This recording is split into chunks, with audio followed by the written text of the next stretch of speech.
Hey, hop in! I'll fill you in while we're on the road. I'm being pursued, and we're jumping back in time. Quickly now! Okay, we're safe now. I'll tell you everything. But first, I need you to learn a bit about the history of automobiles. That's important, and you'll soon learn why.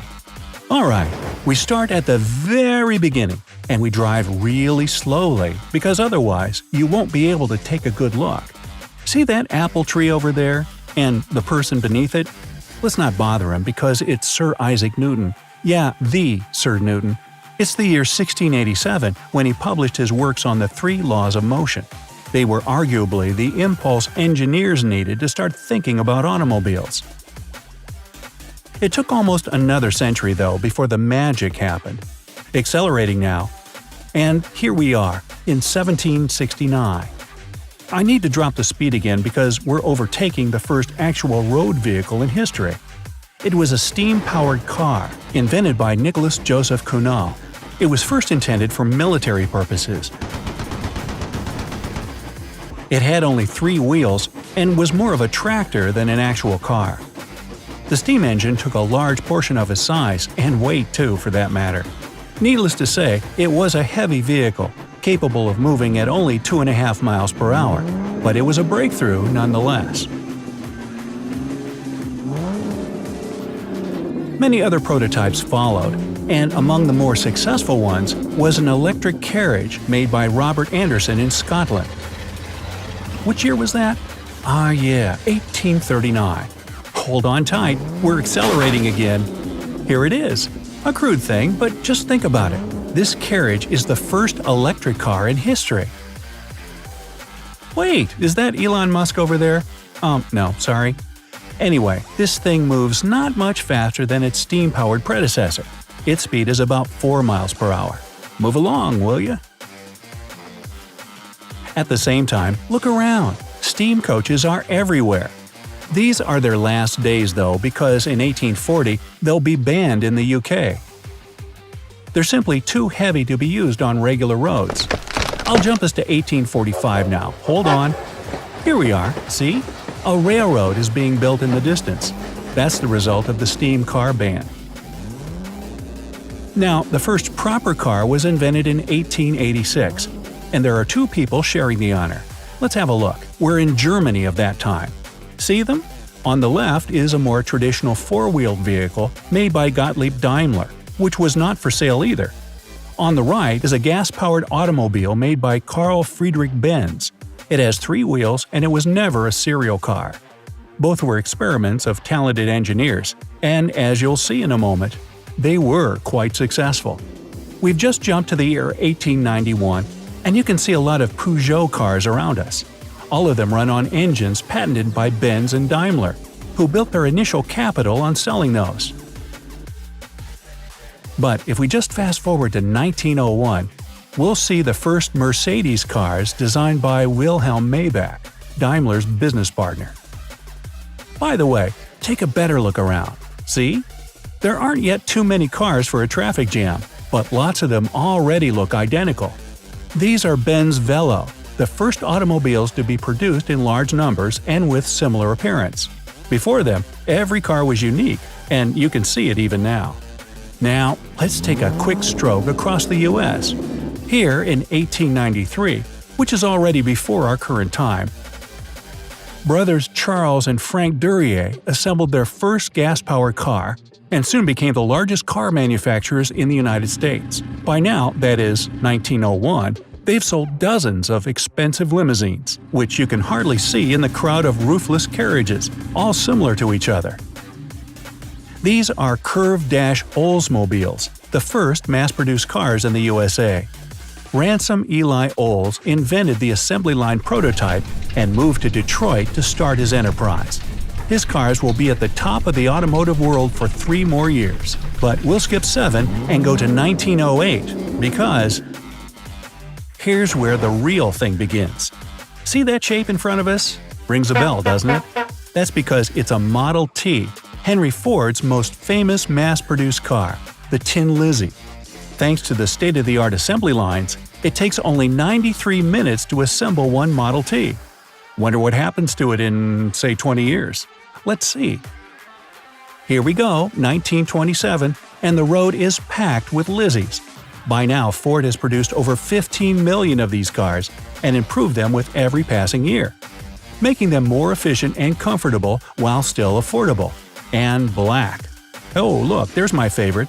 See that Model T going down the hill? It's actually going up, but in reverse.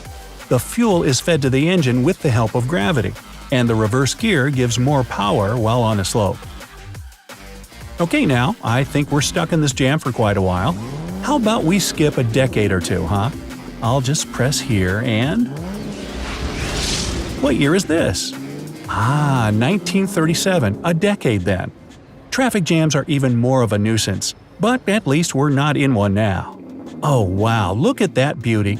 It's a Duesenberg Model J, the most luxurious and powerful car of the first half of the century. Just imagine, its engine produced 265 horsepower and a supercharged version reached 320. Hey, it's speeding away from us. Let's try and keep up. I wonder who's inside this doozy, because only the wealthiest could afford one.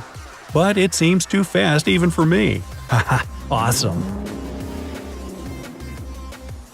Alright then, let's jump ahead once more and see what awaits us there.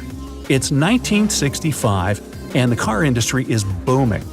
What you see on either side of us are Fords, Chevrolets, Chryslers, and DeSotos.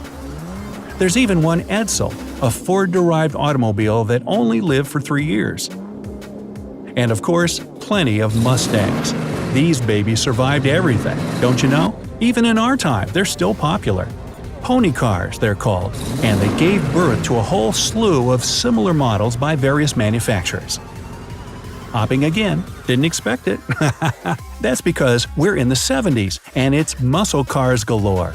I won't tell you the exact year, cause I'm a rebel, but just look around you. There's not a single smooth line in those cars. It's pure testosterone. They're mean, they're powerful, they're awesome. Ah well, as much as I want to stay, we have to jump forward. It's 1985, and I'll bet you know what I'm about to show you. We'll stop here and take that car waiting for us. Hop off and follow me. Yes, it's a DeLorean DMC-12, that legendary DeLorean. I'm not saying any more. And we're about to make our next jump in it, and then guess what? Back to the future. We're now in the 90s, and it's the era of global economic crisis. Muscle cars are in the past now, and people need simpler, more affordable vehicles. That's why what you see from the window is, well, far from perfect. Plastic headlights and fenders, simplest forms, everything to attract consumers who haven't got a penny to spare. All the cars outside look pretty much identical, because they basically are. That's a bit sad. In the 2000s, things grow even worse. Just look at these guys. They look like submarines without a single straight line. It's the time of experiments, and not the best ones. But gradually, everything came to the 2010s. Almost our time. Japan has dominated the field of car design, and everyone else started copying them. Sharp angles are the thing, combined with smooth shapes of the body. And here's where I'm finally about to make the final jump and tell you all about my pursuers. Get ready! Okay, 2019, and they're right on my tail. But as promised, here's the story. Look at the rear seats. See the roll of paper? That's a hard copy of blueprints for a car of the future. See how cars have changed? They're sleek, aerodynamic, and built for comfort. This one, however, is something else. Ready or not, we're nearing a portal to the future. Brace yourself, we're jumping! It's the year 2070, and cars are, well, different. Get out of the car and see for yourself. Beautiful, right? More than half of them are flying, while others move on magnetic force. Aerodynamic shapes are perfect now, and there are no more traffic jams, simply because there are no drivers. Every car now adheres to the rules because humans are not allowed behind the wheel any longer. Manual override is only possible in case of emergency. If you're done watching The City of the Future, I'll be happy to lift you back to our time. DeLorean, go! Hey, if you learned something new today, then give the video a like and share it with a friend. And here are some other videos I think you'll enjoy. Just click to the left or right, and remember, stay on the bright side of life. Side of